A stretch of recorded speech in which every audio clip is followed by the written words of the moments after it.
We are going to give up the lease to 23 Archer Street, and we're not going to be going back there for church meetings after COVID.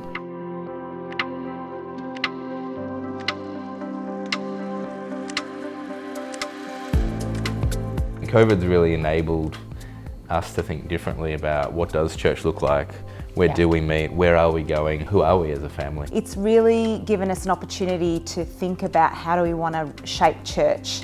When you take away all of the regular things that you do, you start to think about what is most meaningful for our church community, what are the things that we absolutely need in church. All of that kind of getting erased in a moment really opened up an opportunity for us to ask God, what do you want us to do afresh?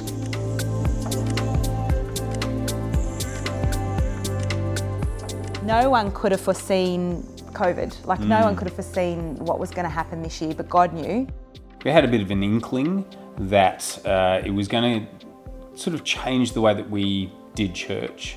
And then literally within a matter of days, we heard announcements from the government saying that we were going to have to basically not hold our meetings. We'd streamed some of our services in the past, but we tried to do things quite differently. We had a lot of fun with it, to be honest. First week we had a mobile phone with a little microphone in it, and now we've got mixers and multiple cameras and all sorts of apps going on, which I'm not even that au fait with. Probably my word would be overwhelm. There was a bit of overwhelm going, oh my gosh, we're jumping to a whole complete different platform of doing church. And concern, wanting to bring people on the journey with us. We're a community of people, and so we're aware that there are people that don't even have Facebook and don't know how to access Zoom and all these online platforms. And so there was a feeling of concern and care for how do we bring our whole church on this journey with us. We had one particular Sunday that just had the most funny hiccups. So Dave was videoing at Dan and Robin's house, and unfortunately Dan and Robin have a really bad internet connection. And we were halfway or 10 minutes in, and the streaming wasn't working properly, and they had to pack all the gear up in the middle of the service and run it to our house. And then we had a whole bunch of other hiccups that day, and I think that was kind of the turning point after that week, where we kind of went, it can't get any worse than that, really. Yeah. The chaos of that particular day led a lot of us who were involved in those services to actually go, well, this is actually what we can do. And we resourcefulness comes out sometimes when you least have control. I think after that particular week, it felt like we started to hit our groove. We'd hit the worst. We knew that we could actually continue to do this. We've tried very hard to have some interaction and engagement. So welcoming people and praying for prayer requests as they come in live where we can. And I think even what we've been doing with the Zoom coffee chat after has actually created a real-time engagement. I know that you can go back and watch services on Facebook Live, but I think the feeling of we can all connect as a community right now has probably increased that consistency of people turning up for it on time. We've had, how many years now? 4 or 5 years with the Salvation Army in Chatswood. And they have been an incredible blessing to our church. We really are genuinely grateful to them. You were aware that you were always in somebody else's house. It has felt frustrating as a church to feel like we haven't had space to be able to host things during the week, to be able to have ministries running from our church location.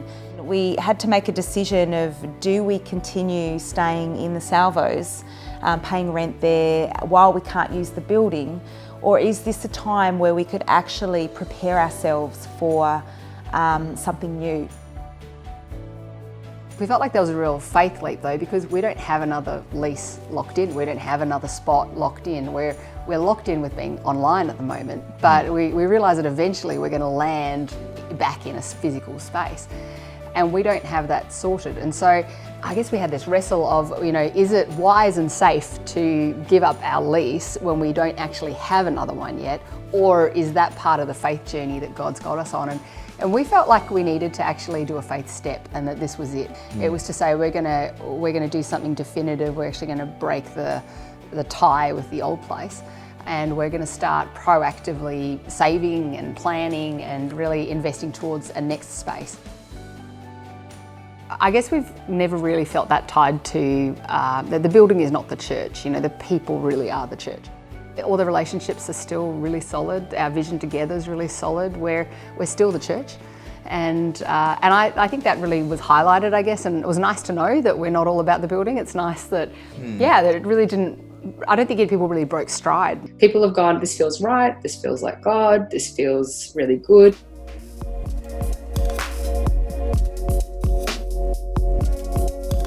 When you realise the capability, the technology we're using and the way that we can still remain connected with people, genuine, authentic connection, you know, it gives you the capacity to actually dream a little bit bigger as to what this could look like.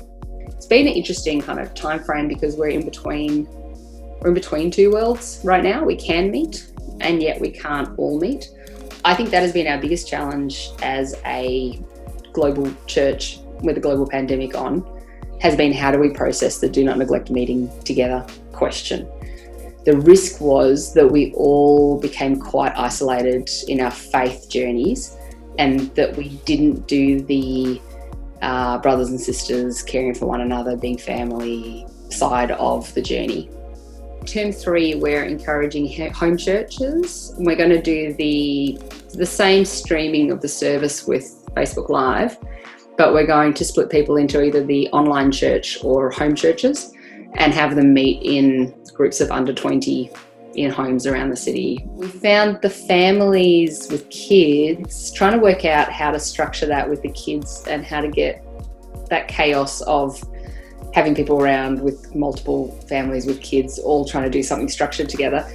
We found they needed help to organise who could group together and help a little bit with setting some boundaries around it, because without a boundaried group, it's just really hard to keep the limits of 20 and not feel like you're being a snob and only inviting certain people. And so we're going to have to help, I think, facilitate that at a leadership level. The church community and the church family is so much stronger than one location or one place or having to have or be in a specific building, and that's been really encouraging because that's our heart. Our heart really is, how do we do a kingdom family where we're loving God, loving one another and going on a journey together.